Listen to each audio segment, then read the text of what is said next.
कल अपना जो टॉपिक चल रहा था वो चल रहा था फर्टिलाइजेशन इन वुमन। उस फर्टिलाइजेशन वुमन के अंदर आप लोगों ने पढ़ा डेफिनेशन ऑफ फर्टिलाइजेशन। इसके बाद में आप लोगों ने पढ़ा टू टाइप्स ऑफ फर्टिलाइजेशन, दो प्रकार निषेचन के होते हैं। उस दो प्रकारों में आपने पढ़ा एक्सटर्नल और इंटरनल फर्टिलाइजेशन। फिर उसके बाद में हम लोगों ने पढ़ा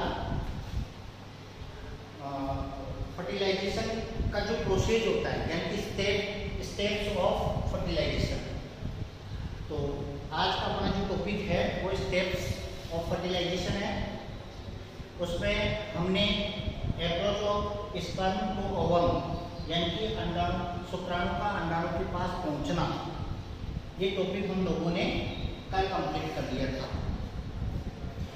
आज हमें जो अपना अगला टॉपिक है वो टॉपिक है एंट्री ऑफ स्पर्म। बहुत अच्छा टॉपिक है, आप बोर्ड की तरफ ध्यान बनाए रखें और बिल्कुल तरीके से इस चीज को समझने की कोशिश करना। देखो, एंट्री ऑफ स्पर्म जो होता है उसमें आपके सामने डायग्राम जो दिया हुआ है, इस डायग्राम को अपने को सबसे पहले समझना है। उसके बाद में हमारा जो पॉइंट है एंट्री ऑफ स्पर्म हमारे समझ में आएगा। तो सबसे पहले हमारा जो डायग्राम समझना है। देखो, डायग्राम में सबसे पहले आपको लेवल डायग्राम आपके सामने शो है। इस लेवल डायग्राम के अंदर हमें देखना है कि कौन कौन से ओवम के पार्ट्स हैं। ये आपके सामने एक अंडाणु का मैंने डायग्राम बना रखा है और स्ट्रक्चर ऑफ ओवम आपके सामने है। इसमें आपको देखना है सबसे पहले क्या क्या देखना है। देखो, सबसे पहले इस नामांकित चित्र को समझना है, लेवल डायग्राम को अपने को आइडेंटिफाई करना है। सबसे पहले हमें आइडेंटिफाई करने के साथ साथ इसमें दिए गए जो पॉइंट्स हैं उनकी तरफ भी हमारे को ध्यान देना है, ताकि लेवल डायग्राम समझते हुए हमारे को ये जो नामांकित चित्र में दिए हुए हैं ये पॉइंट्स हमारे क्लियर समझ में आ जाए। तो सबसे पहले स्टार्टिंग करते हैं। तो आज की टॉपिक के लिए आप तैयार हैं। देखो, अप्रोच एंट्री ऑफ स्पर्म, यानी कि एंट्री ऑफ स्पर्म अपना पॉइंट है। देखो, लेवल डायग्राम में आपको क्या ध्यान देना है, समझना है। देखो इस चीज को, ये आपके सामने ओवम स्ट्रक्चर दी हुई है। अंडाणु का नामांकित चित्र आपके सामने है। अंडाणु के नामांकित चित्र में हमें क्या देखना है। देखो, सबसे पहले ये जो अंदर की तरफ एक लेयर बना रखी है मैंने, ये वाली इनर लेयर जिसे आप बोलते हो, इस इनर लेयर का नाम है प्लाज्मा मेम्ब्रेन। ये जो अंदर की तरफ, ये देखो अंदर की तरफ है, ये है प्लाज्मा मेम्ब्रेन। क्लियर। इसके बाद में दूसरी लेयर जो मैंने मोटी बना रखी है, लार्ज साइज में दिख रही है आपको, ये है जोना पेलिशिडा। ये लेयर है zona pellucida. First plasma membrane, second are zona pellucida और थर्ड आर कोरोना रेडिएटा।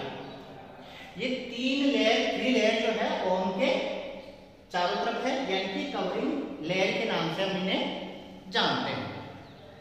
तो आपको अगर पूछ ले कि अंडाणु की चारों तरफ कितनी लेयर होती है, कौन कौन सी होती है, तो आपको इनर साइड से स्टार्ट करना है, यानी कि प्लाज्मा मेम्ब्रेन, जोना पेलिशिडा और कोरोना रेडिएटा।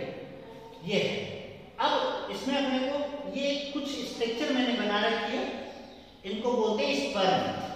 ये लिखे हैं स्पर्म। स्पर्म को हिंदी में अपन क्या बोलते हैं, शुक्राणु।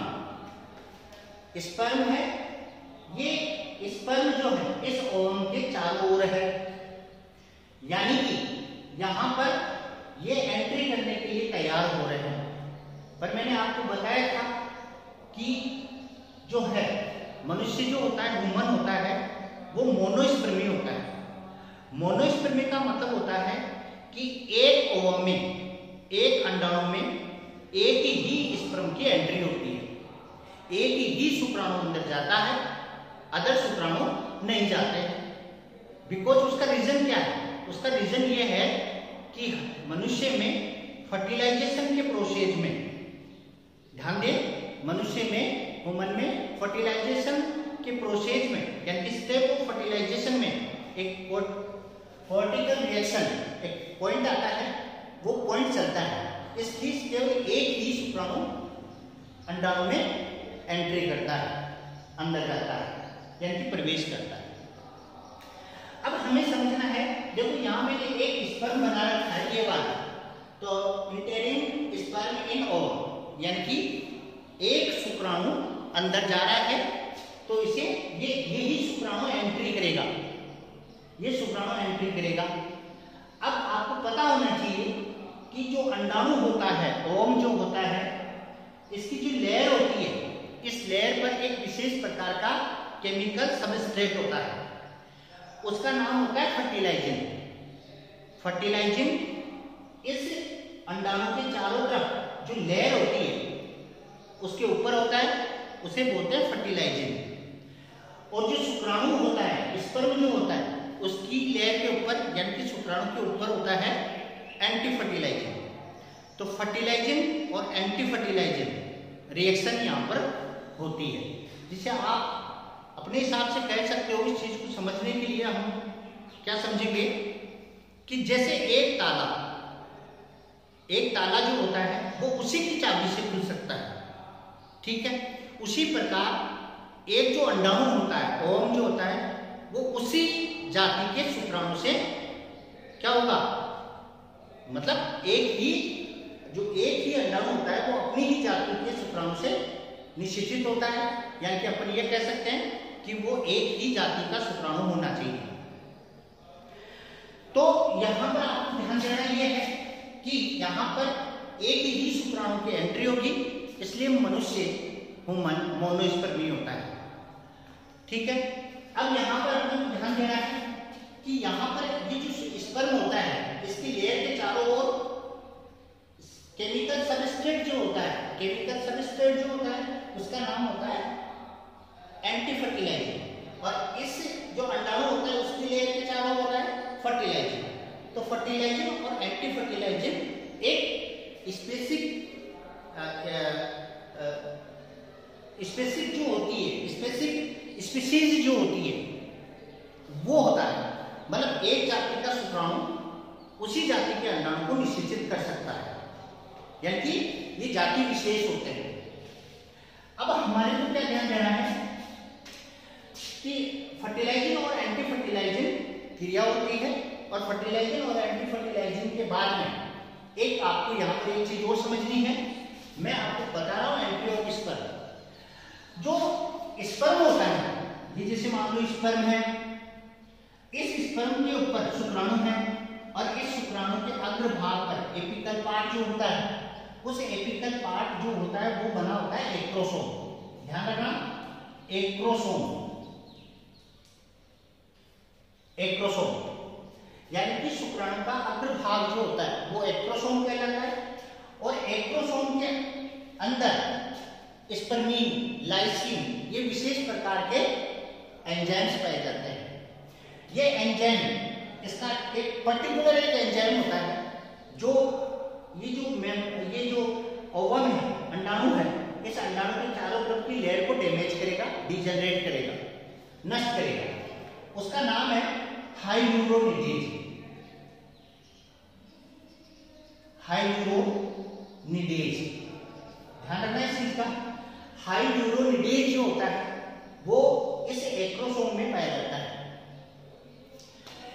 एक्रोसोम जो होता है इसका निर्माण आपको पता है, the formation of acrosome in Golgi body. आपको ध्यान रखना है एक्रोसोम का निर्माण जो होता है वो गोल्जी बॉडी या गोल्जी कॉम्प्लेक्स के द्वारा होता है, ठीक है। तो ये एक्रोसोम होता है, इस एक्रोसोम के अग्रभाग में आपको पता होना चाहिए, पीछे वाले टॉपिकों में हमने पढ़ा था, इस एक्रोसोम के यहाँ पर विशेष प्रकार का जो एंजाइम्स होता है उसका नाम होता है हाइल्यूरोनिडेज। हाइल्यूरोनिडेज क्या करता है, जो ये एक मेम्ब्रेन वगैरह है, या जिसे आप प्लाज्मा मेम्ब्रेन बोल रहे हो, जो ना पेलिसुला बोल रहे हो, यहाँ पर कोरोना रेडिएटा है, इनको डिजनरेट कर देता है, और यहाँ पर इस शुक्राणु की एंट्री हो जाती है। शुक्राणु की क्या हो जाती है, एंट्री हो जाती है। तो एंट्री में आपको ये पॉइंट ध्यान में रखना है। क्या क्या पॉइंट ध्यान में रखने हैं? पहला समझना, दोबारा बोल रहा हूँ, आप फिर इसको समझने की कोशिश करना। एंट्री ऑफ स्पर्म, शुक्राणु का प्रवेश, शुक्राणु के प्रवेश में आपको ये डायग्राम बनाना है, लेबर डायग्राम बनाना है, नामांकित चित्र बनाना है, और चित्र बनाने के बाद में आपको ये सारी चीजें लिखनी है। इसके जो लेयर वगैरह है वो लेयर्स वगैरह आपको बताना है। प्लाज्मा मेम्ब्रेन है, जोना पेलुसिडा है, कोरोना रेडिएटा है, ये 3 लेयर है। 3 स्तर इसके चारों ओर पाए जाते हैं। अंदर वाला है वो जोना प्लाज्मा मेम्ब्रेन है, फिर जोना पेलुसिडा है जो मोटा है। इसी प्रकार ये चारों तरफ का राउंडिंग जो है वो है वो आपका कोरोना रेडिएटा है। इसमें आपको इधर बताना है एक शुक्राणु का प्रवेश, एंट्रिंग स्पर्म इन ओवम, ये आपको बतानी है। इसके बाद में आपको ये बता दिया। इसके बाद में यहाँ पर लिखा है फर्स्ट पोलर बॉडी, प्रथम ध्रुवकाय। आपने ऊजेनेसिस एक पॉइंट पढ़ा था, अंड जनन आपने पढ़ा था। उस अंड जनन के अंदर आपको पता होना चाहिए कि जब प्राइमरी oocyte होता है उसमें फर्स्ट मियोसिस होता है, और फर्स्ट मियोसिस से आपकी फर्स्ट पोलर बॉडी का फॉर्मेशन होता है, यानी कि प्रथम ध्रुवकाय का निर्माण होता है, फर्स्ट पोलर बॉडी जिसे आप बोलते हो। तो फर्स्ट पोलर बॉडी का निर्माण आपको पता है मियोसिस फर्स्ट से होता है, ठीक है ना। प्रथम ध्रुवकाय का निर्माण जो है प्रथम oocyte, प्राइमरी oocyte जो होता है, प्रथम अंडक जो होता है उसके अंदर आपको पता होना चाहिए कि मियोसिस के बाद में क्या हो जाता है, फर्स्ट पोलर बॉडी का निर्माण हो जाता है। तो आपको ये ध्यान रखना है, ये फर्स्ट पोलर बॉडी है, प्रथम ध्रुवकाय है। ये डायग्राम आपको बना देना है। उसके बाद में आपको समझाना है कि सबसे पहले आपको ध्यान रखना है इस अंडाणु जो होता है, ओवम जो होता है, उसके चारों ओर क्या होता है, एक विशेष प्रकार का केमिकल सबस्ट्रेट, एक रासायनिक पदार्थ होता है, उसका नाम होता है फर्टिलाइजिन। और जो स्पर्म होता है उसके चारों तरफ जो एक केमिकल सबस्ट्रेट होता है उसका नाम होता है, रासायनिक पदार्थ होता है उसका नाम होता है एंटी फर्टिलाइजिन। फर्टिलाइजिन और एंटी फर्टिलाइजिन में आपस में रिएक्शन होती है, और रिएक्शन आपस में अभिक्रिया होती है, और उस अभिक्रिया का नाम क्या होता है, fertilizin anti fertilizin reaction. Fertilizin और एंटी फर्टिलाइजिन जो रिएक्शन होती है वो उसी प्रकार से होती है कि जिस प्रकार एक ताला जो होता है वो उसी की यानी कि चाबी से खुलता है। तो आपको ये ध्यान रखना है। तो अब क्या होता है, हमारे को ये चीज भी समझानी पड़ेगी कि जो मनुष्य होता है, ह्यूमन होता है, मनुष्य जो होता है उसके अंदर आपको पता होना चाहिए कि वो एक प्रकार का क्या होता है, मोनोस्पर्मी। मोनोस्पर्मी का मतलब होता है जब एक शुक्राणु का प्रवेश अंडाणु में होता है उसे मोनोस्पर्मी कहते हैं। पॉलीस्पर्मी का मतलब होता है जिसमें एक अंडाणु में अनेक शुक्राणुओं का प्रवेश होता हो, उसे पॉलीस्पर्मी अपन कहते हैं।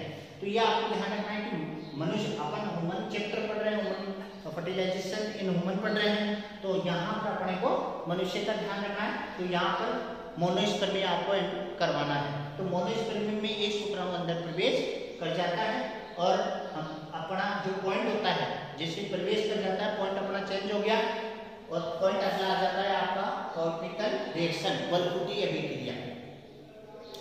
वल्कुटी अभिक्रिया जो है ये अच्छा पॉइंट है, थर्ड पॉइंट है, उसको हमें समझना है। क्या पॉइंट कह रहा है ये आपको समझ में आ जाना चाहिए, एंट्री ऑफ स्पर्म, ठीक है। इसके बाद ये कॉर्टिकल रिएक्शन जो होती है, वल्कुटी अभिक्रिया होती है। वल्कुटी अभिक्रिया में आपको क्या समझना है, देखो समझने के लिए हमें सबसे पहले वल्कुटी अभिक्रिया के बारे में थोड़ा सिंपल अपने को इंट्रोडक्शन लेना है। क्या होता है, देखो वल्कुटी अभिक्रिया में क्या होता है, जो प्लाज्मा मेम्ब्रेन होती है इसके इनर पार्ट की तरफ, यहाँ पर इनर पार्ट की तरफ क्या होता है कि वल्कुटी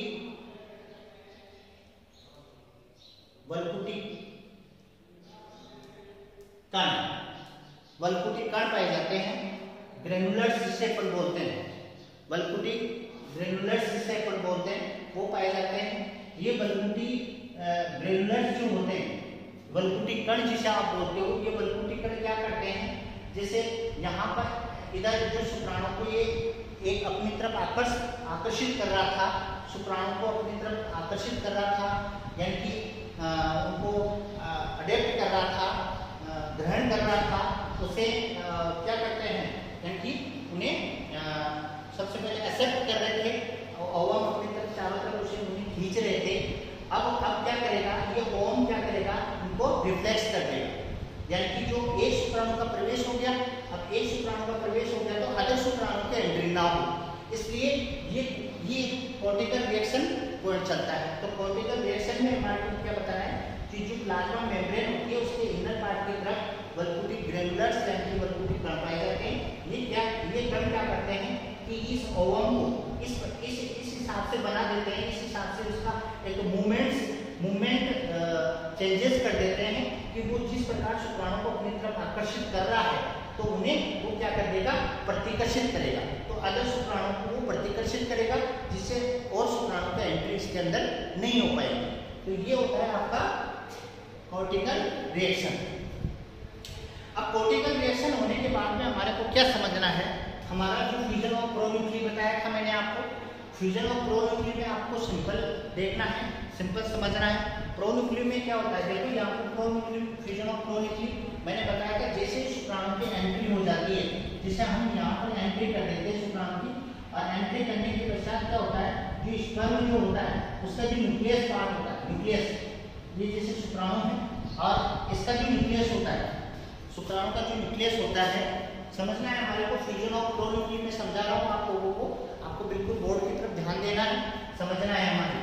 देखो फ्यूजन ऑफ प्रोन्यूक्ली में क्या होता है, पॉइंट अपना है फ्यूजन ऑफ प्रोन्यूक्ली।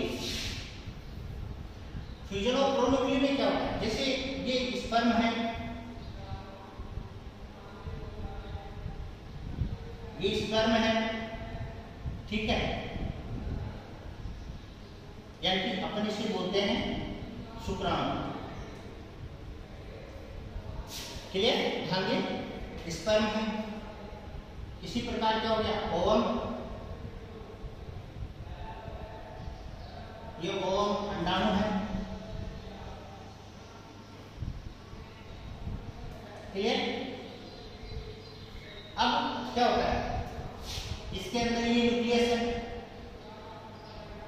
इसका न्यूक्लियस, यानी कि N और N बराबर 2N, यानी कि यहाँ क्या हो गया, न्यूक्लियस और nucleus, sperm nucleus, ovum nucleus, nucleus जो होते हैं हैप्लोइड होते हैं, यहाँ भी ओवम का न्यूक्लियस हैप्लोइड होता है, यानी कि आपको ये ध्यान रखना है कि इसका जो केंद्र होता है वो एगोनिक, इसी प्रकार इस अंडाणु का केंद्र होता है एगोनिक, द्विगुणित, हैप्लोइड, डिप्लॉइड। यानी कि आपको अगर पूछे कि गैमेट्स कैसे होते हैं, क्रोमोसोम, बेस ऑफ क्रोमोसोम के आधार पर ये क्रोमोसोम के आधार पर गैमेट्स कैसे होते हैं, युग्मक कैसे होते हैं, तो आपको बता देना है कि गैमेट्स जो होते हैं हैप्लोइड होते हैं, और हैप्लोइड होकर डिप्लॉइड हो जाते हैं। ये होता है आपका फ्यूजन ऑफ प्रोन्यूक्ली।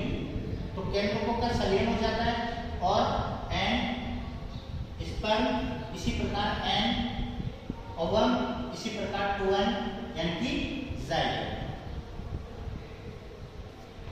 यानी कि फॉर्मेशन ऑफ जाइगोट।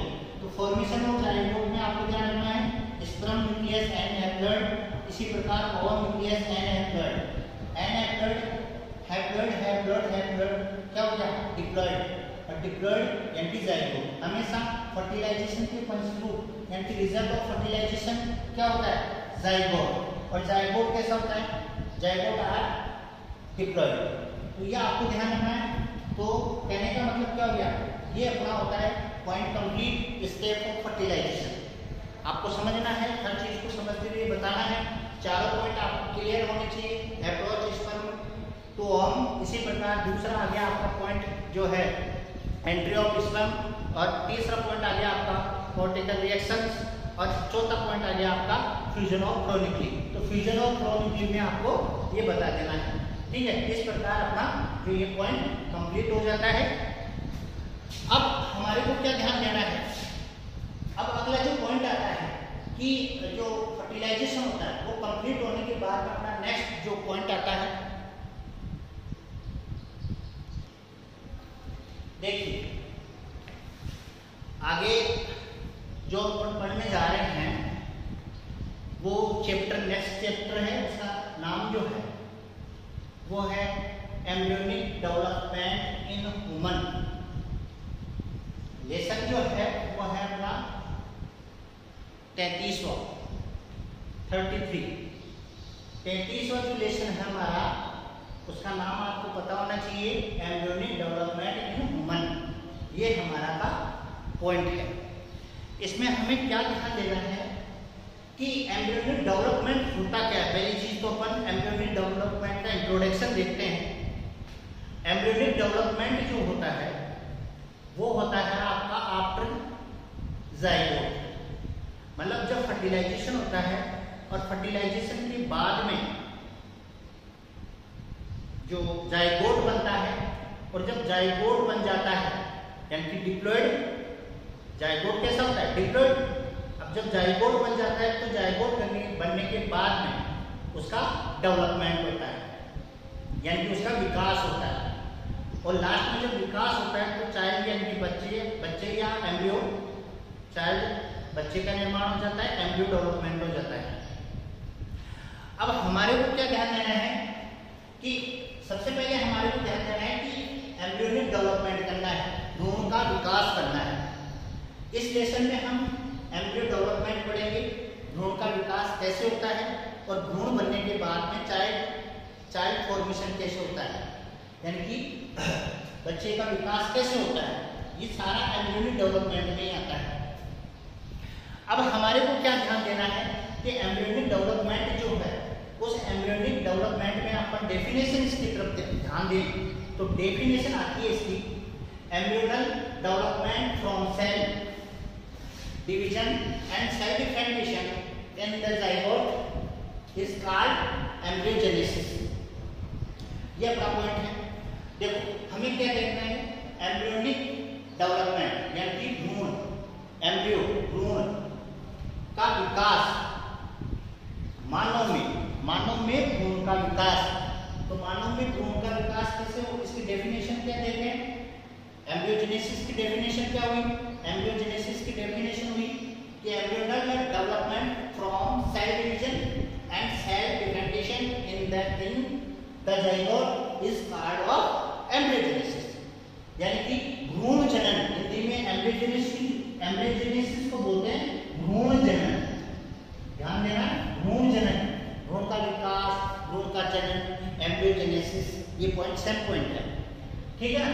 तो आपको ध्यान रखना है, क्या देखो डेफिनेशन को कौन समझते हैं, जो जाइगोट होता है, जाइगोट को हिंदी में बोलते हैं युग्मनज। तो युग्मनज में कोशिकीय विभाजन और कोशिकीय विभेदन, सेल डिफरेंशिएशन, यानी कि कोशिकीय विभाजन और कोशिकीय विभेदन के फलस्वरूप किसका निर्माण हो जाता है, भ्रूण का, एम्ब्रियो का। और जब भ्रूण का जनन हो जाता है, भ्रूण का विकास हो जाता है, तो उसे क्या बोलते हैं अपन, एम्ब्रियोजेनेसिस, यानी कि भ्रूण जनन। तो अब अपनी सिंपल परिभाषा बन गई, क्या परिभाषा बनी कि युग्मनज में कोशिकीय विभाजन और कोशिकीय विभेदन के फलस्वरूप भ्रूण के निर्माण की क्रिया को भ्रूण जनन, एम्ब्रियोजेनेसिस कहते हैं। तो यह आपको ध्यान रखना है, एम्ब्रियोजेनेसिस क्या होता है। अब ये 2 पॉइंट इंपॉर्टेंट पॉइंट है। एक तो पॉइंट ये दिया है अपन ने, एक पॉइंट अपन ने ये दिया है। ये 2 पॉइंट हम लोगों ने यहाँ पर दिए हैं, सेल डिवीजन और सेल डिफरेंशिएशन, मतलब कोशिकीय विभेदन और कोशिकीय विभाजन। ये 2 पॉइंट सबसे इंपॉर्टेंट है। तो जब अपन आगे बढ़ेंगे इन 2 पॉइंटों को बिल्कुल सीरियसली यानी कि बिल्कुल तरीके से समझने की कोशिश करेंगे ताकि ये दोनों पॉइंट्स हमारे समझ में आ जाए। देखो आगे अपना जो चलता है, इसके लिए इस पॉइंट को समझने के लिए, इस पॉइंट को और इस पॉइंट को, इन दोनों पॉइंटों को समझने के लिए हमारे को क्या करना पड़ेगा, हमारे को उनके डायग्राम बनाने पड़ेंगे। तो डायग्राम जो बनाएंगे तब ये हमारे पॉइंट समझ में आ जाएगा। तो अपना पॉइंट क्या चलेगा, एम्ब्रियोजेनेसिस। देखो एम्ब्रियोजेनेसिस ये तो इसकी सिंपल डेफिनेशन हो गई है। अब एम्ब्रियोजेनेसिस में आगे अपन इनके डायग्राम बनाएंगे। देखो डायग्राम बना लेते हैं पहले। ये जो डायग्राम आपके सामने बन रहा है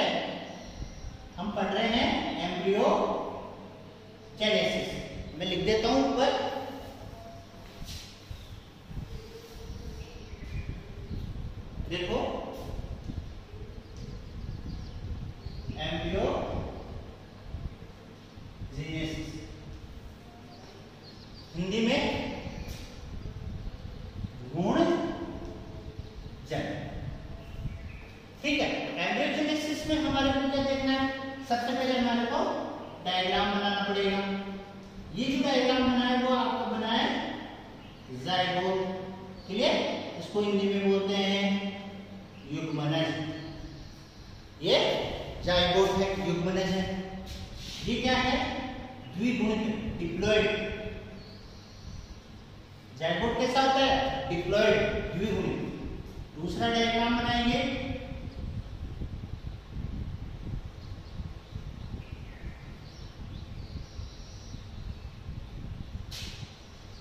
ये जो मैं लेयर बना रहा हूं वो क्या है? Zona pellucida. क्लियर? ये ज़ोना पेलुसिडा है। ठीक है? अब यहां पर एक हमारे को लार्ज सेल, एक स्मॉल सेल बनानी है। बन गई? ये क्या हो गया? Two stage,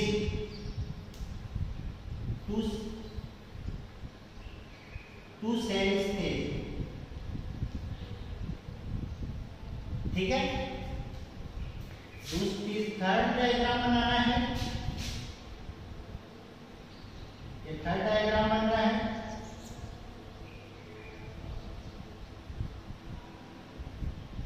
clear? ध्यान दें, 2 cell stage, 4 cell stage. 4 question बना दो आप, 4 हो जाएगी। 4 सेल स्टेज, 4 सेल स्टेज, 2 कोशिकाएं, 4 कोशिकाएं। ये फिर बना दो आप।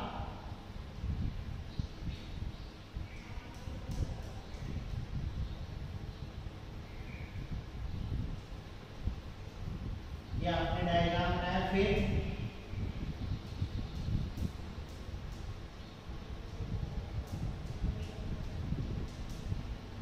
Morula, morula. ये group of 16 cell, group of 16 cell, 16 कोशिकाओं का समूह मोरूला है। क्लियर? यहां कोशिकाएं कितनी होगी? सेल कितनी होगी? 16। 16 कोशिकाओं का समूह जो है वो है मोरूला। अब इसको समझना है अपने को।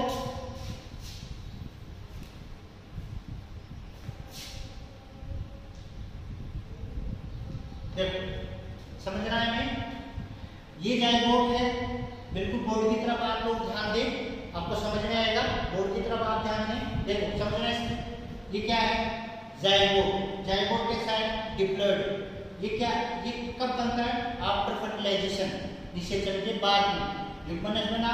युग्मनज में क्या हो रहा है? क्लीवेज। क्लीवेज को बोलते हैं विदलन। क्लीवेज को बोलते हैं विदलन। तो जाइगोट में क्या हुआ? विदलन। विदलन होने से क्या हुआ? 2 कोशिकाएं बनी। 2 कोशिकाओं को, एक छोटी बनी, एक बड़ी। तो 2 कोशिकाएं बनी। दोनों कोशिकाएं बनने के बाद में क्या हुआ? दोनों पे सी है, अभी सेल पे सी है, डिप्लॉइड। इसके चारों तरफ कौन सा है? Zona pellucida. ये एक लेग कवरिंग एरिया यानी कि लेयर है, उसका नाम है ज़ोना पेलुसिडा। इसी प्रकार यहाँ पर 2 कोशिकाएं बनी, तो यहाँ मैंने लिख दिया है 2 सेल स्टेज। क्लियर? इसके बाद में 2 कोशिकाओं से कितनी कोशिकाएं बनी? 4, यानी कि 4 सेल स्टेज। 4 कोशिकाएं बन गई और 4 से फिर 8, 8 से 16। ठीक है? तो ये क्या हो गया? 16 कोशिकाएं बन गई। और 16 कोशिकाओं का जो समूह होता है, द ग्रुप ऑफ 16 सेल, उसको क्या बोलते हैं? मोरूला।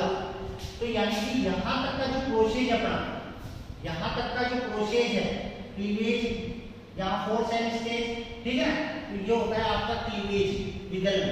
तो विदलन में आपको ये डायग्राम आपको ध्यान रखने हैं। ठीक है? और क्लीवेज जो होता है उसमें आपको पता होना चाहिए कौन सा डिवीजन चलता है। मैंने आप पहले भी बताया था, एम्ब्रियोजेनेसिस में। समझना इस चीज को। एम्ब्रियोजेनेसिस जो अपन पढ़ रहे हैं, यानी कि भ्रूण का जन्म या भ्रूण का विकास अपन पढ़ रहे हैं, भ्रूण का जनन जो पढ़ रहे हैं, भ्रूण के विकास बोल दो चाहे जनन बोल दो, डेवलपमेंट है, तो यहाँ पर क्या हो रहा है, यहाँ पर आपको विशेष ध्यान क्या रखना है कि एम्ब्रियोजेनेसिस यानी कि भ्रूण के जनन में हमेशा माइटोसिस डिवीजन चलता है, माइटोसिस डिवीजन चलता है। और माइटोसिस को हिंदी में बोलते हैं समसूत्री विभाजन। हमेशा ध्यान रखना है, एम्ब्रियोजेनेसिस में हमेशा माइटोसिस डिवीजन चलता है, मियोसिस डिवीजन नहीं चलेगा, ठीक है ना। तो यहाँ पर समसूत्री विभाजन ही चलेगा, यहाँ से लेकर लास्ट एम्ब्रियोजेनेसिस जब पॉइंट हो जाएगा, लास्ट में भ्रूण का जनन हो जाएगा, तब तक ही जो पॉइंट चलेगा। अगर डिवीजन चलता है तो कौन सा चलेगा, समसूत्री विभाजन। तो मैंने आपको बताया था सेल डिवीजन, अभी उसके अपन ने डेफिनेशन जो पढ़ी थी उसमें एक पॉइंट आया था सेल डिवीजन। तो सेल डिवीजन यहाँ हो रहा है, देखो सेल डिवीजन कैसे हो रहा है, जैसे एक सेल है, 2 सेल बनी, 4 बनी, 16 बनी, तो ये चलता है सेल डिवीजन।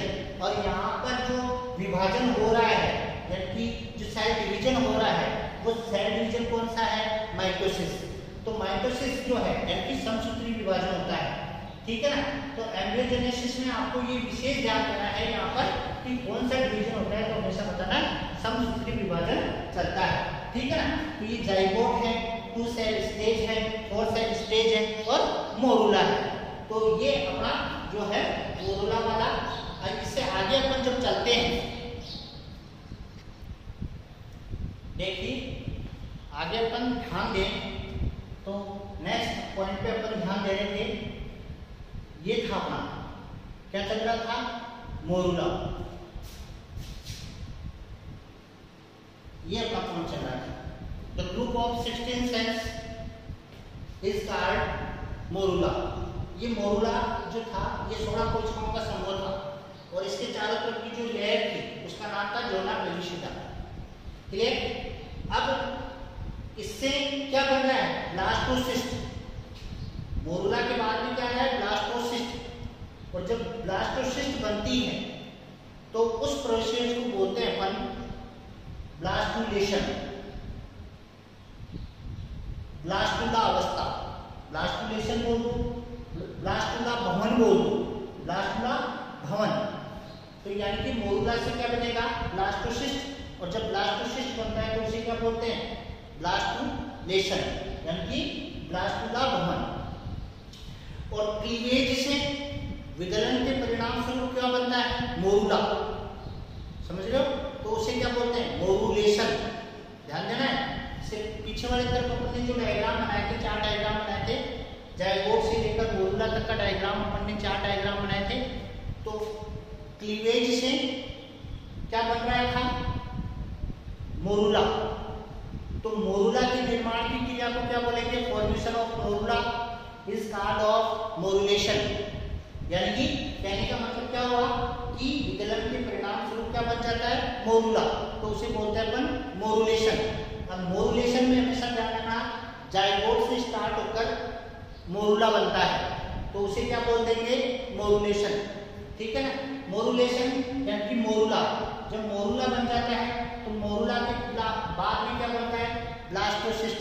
ब्लास्टोसिस्ट बनता है तो उसे क्या बोलेंगे, ब्लास्टुलेशन। ध्यान रखना, ब्लास्टुला भवन।